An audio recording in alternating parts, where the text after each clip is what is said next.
This is a build video for a maple plywood server cabinet that I built. So this is made out of pre-finished maple plywood from Home Depot. So not a good quality plywood, probably shop quality, but this is something that's going in my basement. I still like the aesthetics of it. I'll go over, this is all veneer strip or iron-on veneer strip along here. So I wanted a cabinet. I plan to keep my printer on top of here. This top shelf right now, it has my Juniper switch because I haven't installed the rack mount ears yet. But this will be a pull-out for either a KVM or like a pull-out tray for a laptop on the top shelf. Bottom shelf, the nice thing about having a cabinet on casters is it leaves some space for non-rack mount gear on the bottom. So I have a rack mount lithium-ion battery backup that's going to go down there. And of course, having the caster wheels is a big help for any time you need to get to the back of the rack, especially when it's in a garage. In my case, between my water heater and my furnace, so there's no way to get around to the back without pulling it out. So that makes things a lot more convenient.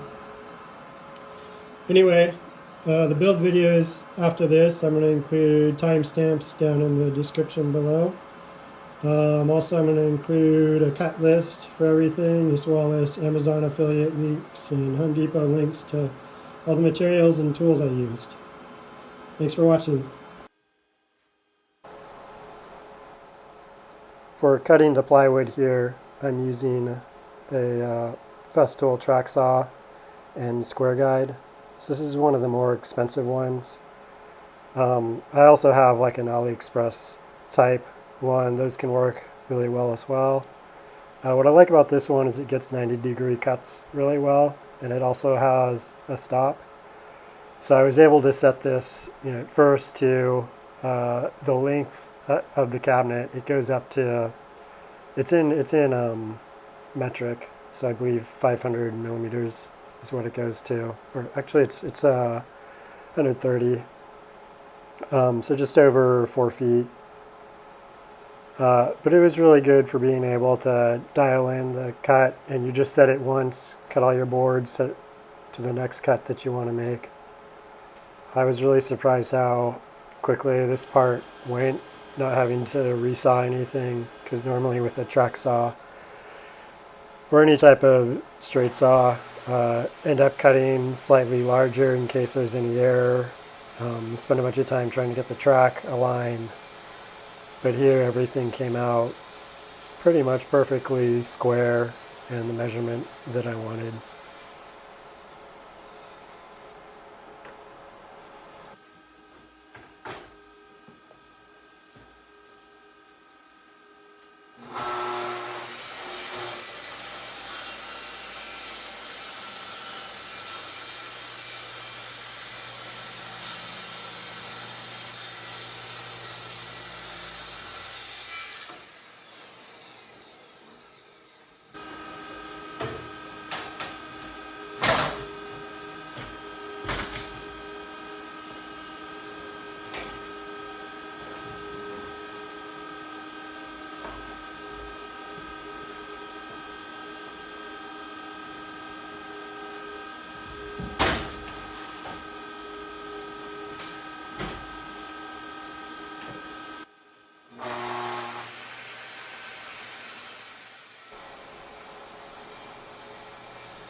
So right here I'm cutting the tops and bottom after just finishing up cutting the sides. So here panels have a lot of imperfections in them. I'm trying to get the grain matched as well as figure out what's the best side, like which side do I want for the top, which side do I want for the bottom. Having the best edge facing out. And right now I'm going through and putting the marks where my joiner is going to go. So I used Festool Domino, which is one of the more expensive options. I've used dowels in the past, which I'd also recommend. They just take a little bit longer, and you've got some vacuuming to do afterwards. So not quite as convenient, but the results are just as strong, just as good.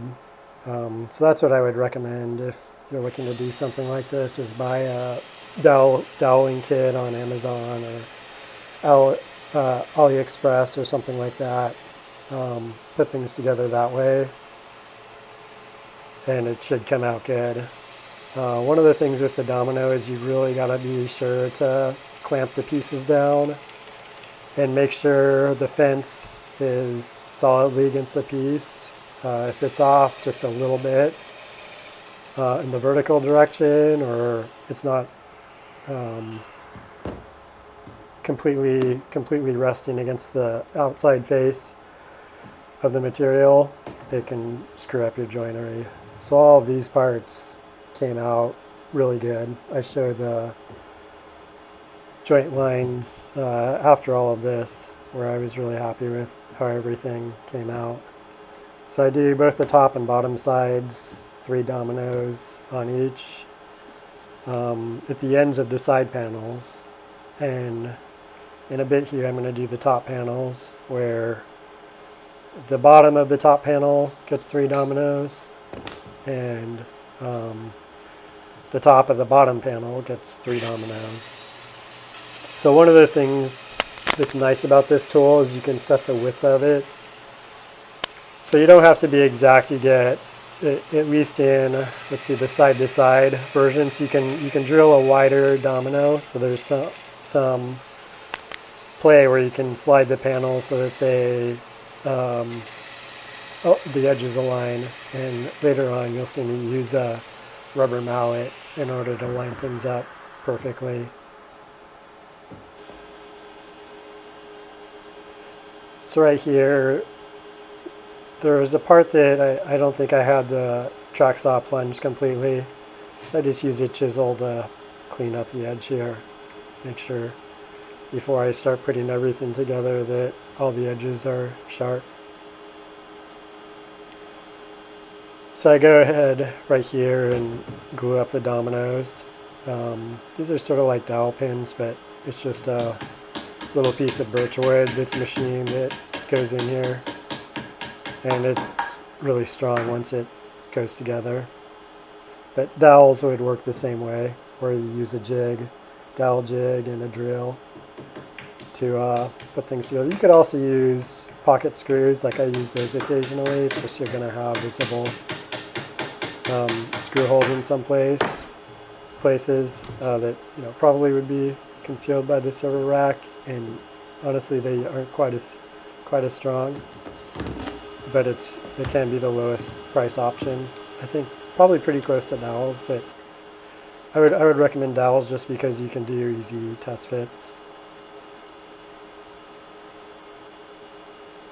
So right here what I'm doing is the domino has an extra brace, which makes it easier to do this. So on the top and bottom sides, if you saw just a bit ago, in the side panels the dominoes go in the ends. Here the tool is set to like a lower depth of cut, and then it goes through. So this is going to be the bottom panel, so I'm cutting into the pre-finished side, and then on either side the side panels are going to mount up.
At this point, I'm starting the glue up and clamping.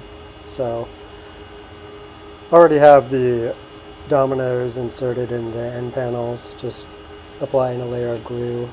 I didn't want to deal with too much glue squeeze out, so I just put glue on one panel, which probably was a mistake. It ended up cracking later on in a few places where I had to insert some more glue. So right here with the dominoes, it's pretty easy just to get them together, just with a rubber mallet, tapping lightly. And as I said, like right here, you can't see because it's slightly off camera, but I'm tapping the edge to get the alignment perfect. So that's what I was talking about. Once the parts are together, there's some, in this case, the orientation would be up or down, where the panel can slide a little bit so that it can be lined up perfectly. And that's just for perfect alignment. So when you're cutting three dominoes here, they're, according to reference marks, they're not going to be all perfect. The tool may be adjusted, say, to the left or right when you're inserting the domino by, a millimeter or fraction of an inch. Either way, just on how you place the tools, this allows them to be misaligned slightly in the left or right direction, but still able to insert the panels together. So right here you can see the sides are attached to the top shelf, top panel, and it's holding itself up without any clamping. Just the friction of the dominoes is holding them together. So if you used dowels, it would be the same story. You'd be able to assemble things this way. The dominoes, you got to be pretty exact with where you place them. Like if you did a whole panel of dominoes, you have to usually use a jig where you can place the jig along the panel and use the jig, drill your first doweling hole, put a dowel in, and then use the jig to align where you're going to place the next hole and go along the panel. So it's kind of similar, but a little more work. So this is just, I have some super long Bessie clamps that I use a lot. Probably one of my most used tools in the shop to clamp these together. And just checking in the alignment here.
You can see a better view right here of how the panels line up with the joinery.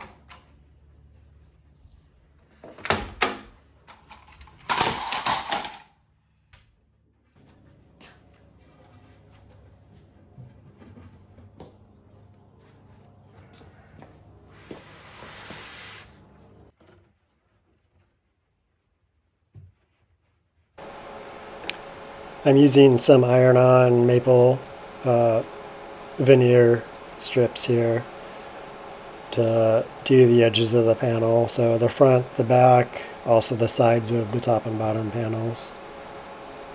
So I was pretty happy with how this turned out. I haven't done much veneer work before.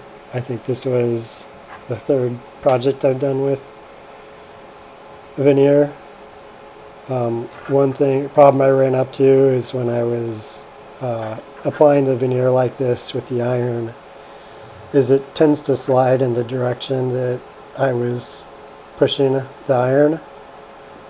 I learned by the end of it that I was able to just iron on the end, allow it to cool a bit, so like the first 6 inches or so of veneer, allow that to cool, and then do the rest, and that would keep it from sliding down, because I would get to the end and then go back to the beginning and see that it had moved by a tiny bit, you know, a fraction of an inch. I found the best way to cut this stuff was just with a really sharp utility knife and my little pocket square there. That seemed to, making a few shallow cuts, got a pretty clean cut. Better than like the dedicated veneer tools that I have. Just using old-fashioned sharp utility knife and a sander to clean up the edges was the easiest way, and I think what I'm going to stick to. Yeah, so here I'm using some AliExpress veneer trim tool that was highly rated. I don't recommend it. I wouldn't buy it again. I think it's probably easier. The only application it has for me really is if you have like a rough end of the veneer roll, putting a clean 90-degree corner on it, it's really good for that. But for actually, once it's down on the surface, like the utility knife or a sanding block are the way to go.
I just did a quick surface sanding of this with 220 grit sanding disc, basically to get off any pencil marks, any rough edges. But I'm doing a poly finish on this. You're not really going to see much because the servo rack's going to go in here. So I'm just cleaning it up a little bit, doing a quick sand, not really looking for perfection. So I used a Vevor polyurethane finish that I had on my shelf. When I opened it up, I found that it had mostly crusted over and dried. I'm not a big fan of this finish, but like again, this is pre-finished Home Depot plywood, so I'm just hitting up the parts which are not finished already, so like the inside, the bottom, just add some durability to it. But yeah, right here I had to take I had to break through the top crust with a chisel to get through, and it went on pretty thick, so I had to switch brushes once. This foam brush, it was too thick to really apply it with, and then I had to take a shop towel and wipe it down in order to get a smooth finish. So this will probably be the last project I do with this kind of finish. Generally I prefer something like natural finishes, shellac, or Danish oil is one I use a lot. I've also used tung oil off Amazon. I think if it's something you're actually going to touch like a table, I prefer having the feel of natural wood. So probably I may do a pull-out keyboard drawer for this and use Danish oil or tung oil on it, just so it actually feels like wood and not plastic wood. But for this, it's just for durability and to kind of match the look with the finish that's already on there from Home Depot, which I think also is some form of spray-on polyurethane from the factory. So here are my caster wheels. I have a link to the ones I used at Amazon in the description. So just pre-drilling some holes. These ones are nice because they came with all the mounting hardware and everything. They have stops on all 4 wheels, so you can stop at any edge of the rack you're facing. So pretty happy with these. Easy to install, no complaints.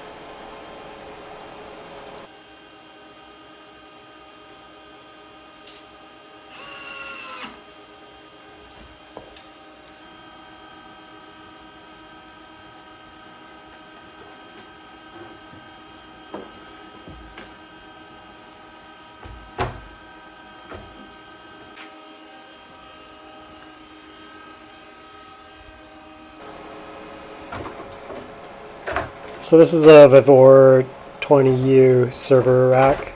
I have another earlier video where I assemble it and give a brief review of it. Originally I was planning to just buy just the server rack rails and install just those in my own cabinet, but the Vevor ends up being the same cost as buying just the rails individually.